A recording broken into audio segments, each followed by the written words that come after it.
IPL 2026 का सबसे महंगा खिलाड़ी कैमरन ग्रीन बिका तो 25 करोड़ 20 लाख रुपए में है, लेकिन उसके हाथ में आएंगे 9 करोड़ 75 लाख रुपए।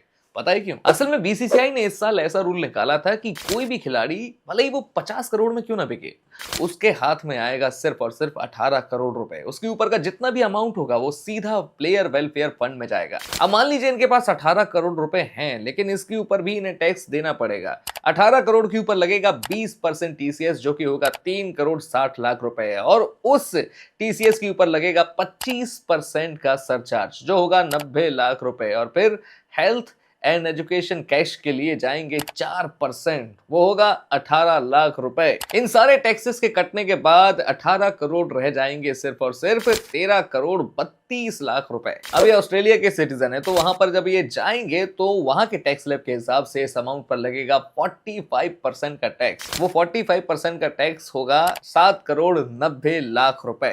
और ऑस्ट्रेलिया में एक मेडिकल लीवी भी लगती है, जो होती है 2% की। तो भाई ये 2% का अमाउंट हो जाएगा 36 लाख रुपए। अब क्योंकि कैमरन ग्रीन भारत में टैक्स ऑलरेडी दे चुके हैं, तो ऑस्ट्रेलिया के हिसाब से वो हो जाएगा फॉरेन टैक्स, और फिर यहां पे भरा हुआ टैक्स वहां के फॉरेन टैक्स से एडजस्ट हो जाएगा। अब सारे टैक्स के कैलकुलेशन के बाद कैमरन ग्रीन के हाथ में बचेंगे 9 करोड़ 75 लाख रुपए। बाकी कैलकुलेशन आपको डिस्क्रिप्शन में मिल जाएगा। ऐसे ही स्पोर्ट्स से रिलेटेड नेक्स्ट इन्फॉर्मेशन के लिए फॉलो करें और सब्सक्राइब करें स्पोर्ट्स मार्क को।